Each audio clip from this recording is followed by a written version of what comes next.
आइए, पिछले वीडियो में हम इस चैप्टर को खत्म कर दिए थे। अब इस वीडियो में हम लोग क्वेश्चन आंसर को देख लेते हैं। पहला क्वेश्चन क्या है? जीवों के लिए जनन क्यों अनिवार्य है? पहला क्वेश्चन है, जीवों के लिए जनन क्यों अनिवार्य है? तो आइए समझ लेते हैं इसका उत्तर समझ लेते हैं। क्या होगा कि जो जीव इस पृथ्वी पर जन्म लिया है, उसका मृत्यु अंततः निश्चित है तथा पृथ्वी को संतुलन को बनाए रखने के लिए जीवों में जनन अनिवार्य है। एक बार फिर से, और जो जीव इस पृथ्वी पर जन्म लिया है, उसकी मृत्यु अंततः निश्चित है तथा जीवों की इस पृथ्वी पर संतुलन को बनाए रखने के लिए तथा पृथ्वी को नष्ट होने से बचाने के लिए जनन अनिवार्य है। तो आइए हम लोग लिख लेते हैं। उम्मीद करता हूं समझ गए हैं। जो जीव इस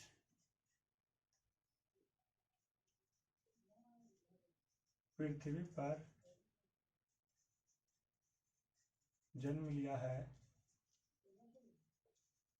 उसकी मृत्यु अंततः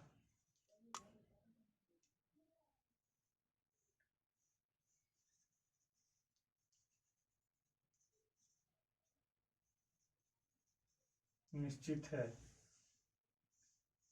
तथा इस पृथ्वी पर जीवों की संतुलन बनाए रखने के लिए तथा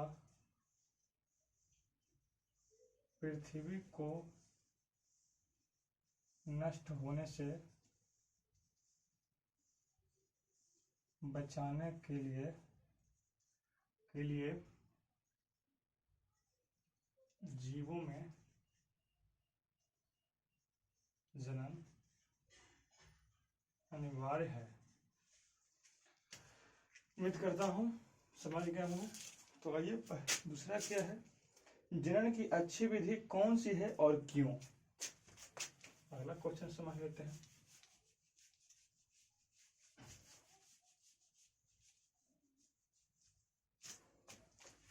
क्या क्वेश्चन है? जनन की अच्छी विधि कौन सी है और क्यों? तो आइए समझते हैं। जनन की अच्छी विधि लैंगिक जनन को माना गया है। जनन के सबसे अच्छी विधि लैंगिक जनन को माना गया है, क्योंकि इसमें नर तथा मादा भाग लेते हैं और एक नए जीव का निर्माण करते हैं और इसके द्वारा उत्पन्न संतति अपने जनक से बिल्कुल भिन्न होते हैं तथा यह प्रक्रिया धीमी गति से होती है। एक बार फिर से, जनन की सबसे अच्छी विधि लैंगिक जनन को माना गया है, क्योंकि इसमें नर तथा मादा भाग लेते हैं और नए जीव का निर्माण करते हैं तथा इसके द्वारा उत्पन्न संतति अपने जनक से बिल्कुल भिन्न होते हैं तथा यह प्रक्रिया धीमी गति से होती है, जिसके फलस्वरूप पृथ्वी पर जीवों की संतुलन बना रहता है। उम्मीद करता हूं समझ गए होंगे। तो आइए लिख लेते हैं।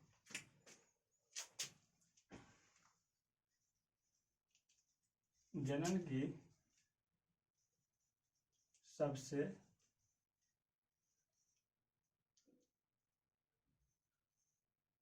अच्छी विधि लैंगिक जनन को माना गया है। लैंगिक जनन को माना गया है क्योंकि इसमें नर तथा मादा भाग लेते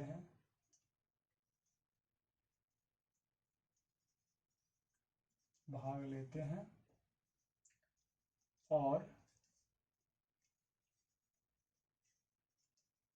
और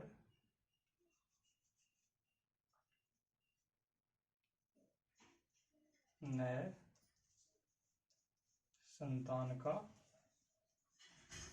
का निर्माण करते हैं तथा इसके द्वारा उत्पन्न संतति अपने जनक से भिन्न होते हैं तथा यह प्रक्रिया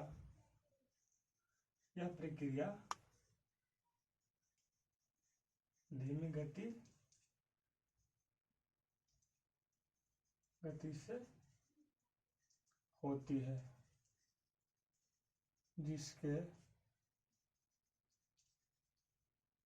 जिसके फलस्वरूप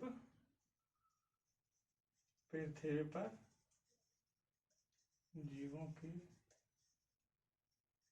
संतुलन बना रहता है। उम्मीद करता हूँ समझ गए होंगे।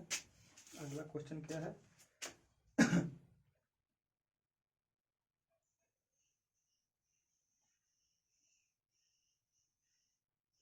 अलैंगिक जनन द्वारा उत्पन्न संतति को क्लोन क्यों कहा जाता है? आइए इसको भी समझ लेते हैं।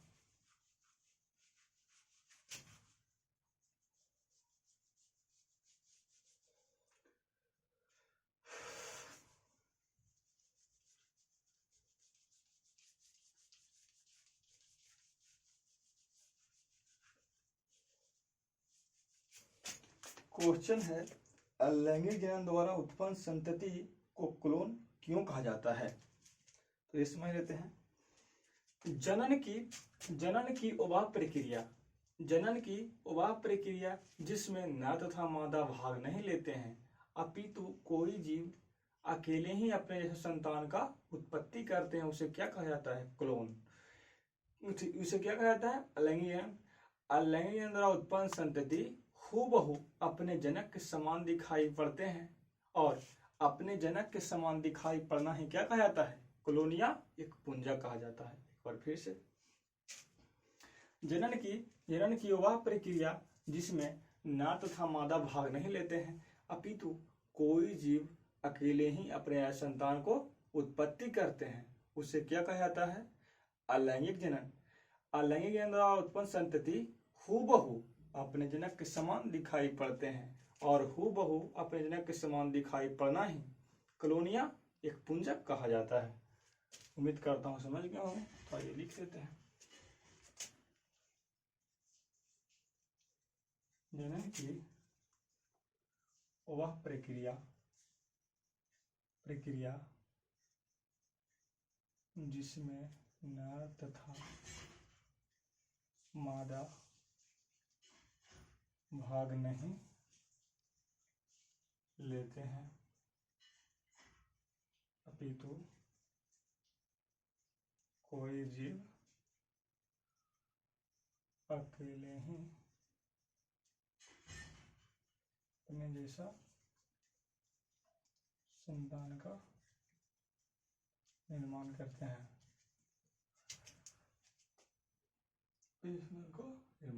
हैं, और अलैंगिक जनन द्वारा उत्पन्न संतति अपने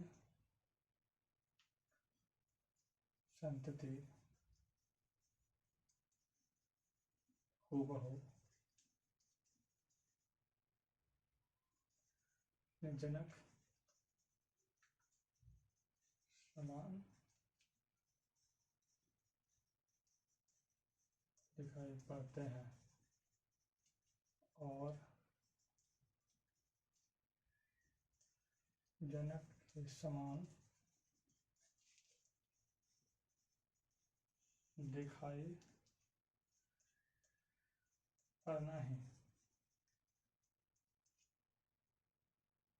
ही कॉलोनिया एक पुंजक कहा जाता है।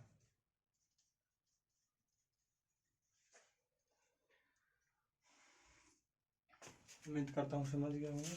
अगला क्वेश्चन क्या है? अलैंगिक जनन द्वारा बनी संतति लैंगिक जनन द्वारा उत्पन्न संतति से किस प्रकार भिन्न है?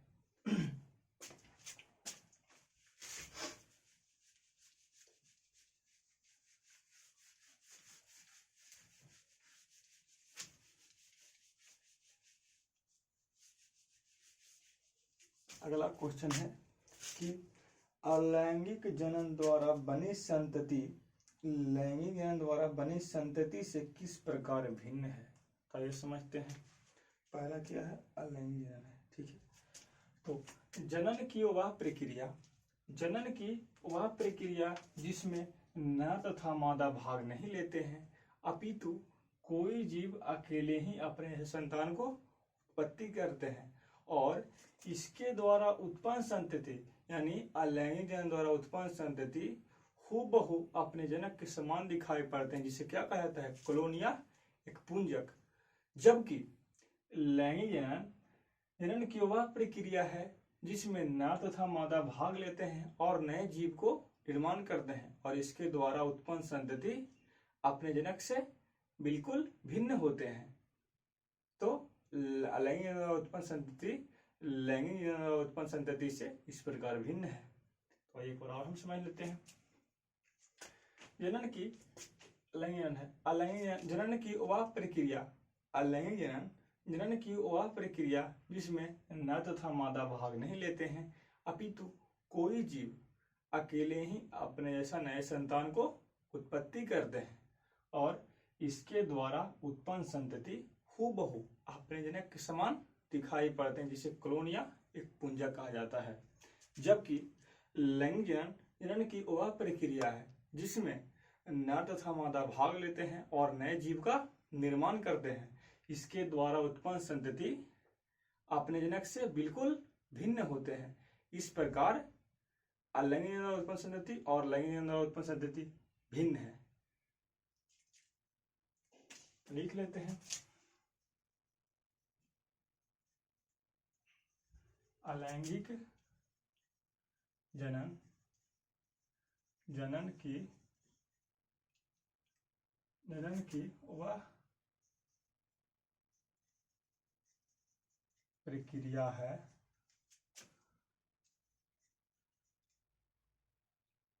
जिसमें नर तथा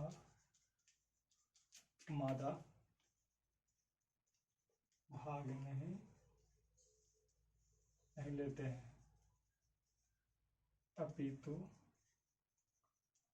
कोई जीव अकेले ही अपने जैसा नए संतान का उत्पत्ति करते हैं।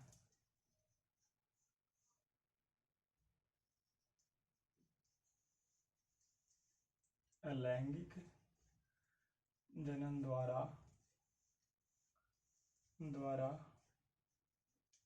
उत्पन्न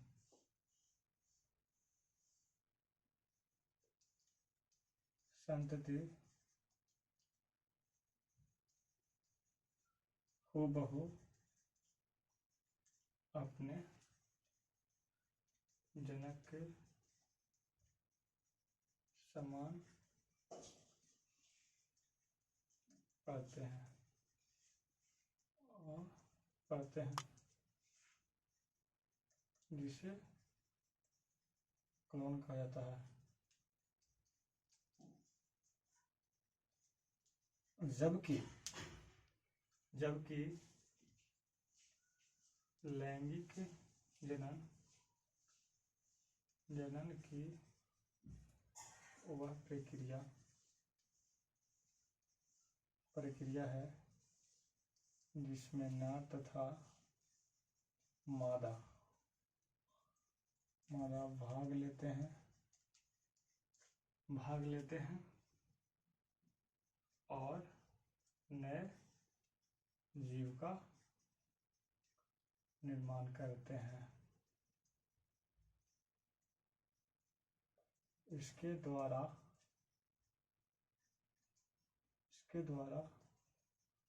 उत्पन्न संतति अपने जनक से बिल्कुल भिन्न होते हैं। इस प्रकार दोनों भिन्न है। अगला क्वेश्चन किया है, अलैंगिक जनन तथा लैंगिक जनन में मध्य विभेद स्थापित करें। इसका उत्तर वीडियो में पार्ट 4 या पार्ट 5, 6 होगा, इसमें इसका उत्तर दे दिया गया है। और अगला वीडियो क्या है, अगला क्वेश्चन, कायिक प्रवर्धन से क्या समझते हैं, कोई दो उपयुक्त उदाहरण बताएं। इसका भी उत्तर पार्ट 4 या पार्ट 5 में दे दिया गया है, तो उसे देख लेना। अगला क्वेश्चन क्या है, किशोरावस्था, प्रजनन अवस्था तथा जीर्णावस्था या वृद्धावस्था। इसका भी उत्तर पिछले वीडियो में दे दिया गया है, वीडियो को पूरा देख लेंगे। बस आज की वीडियो में इतना ही। अब अगले वीडियो में 9 से लेकर 18 तक के क्वेश्चन का उत्तर दे दिया जाएगा। बस आज की वीडियो में इतना ही।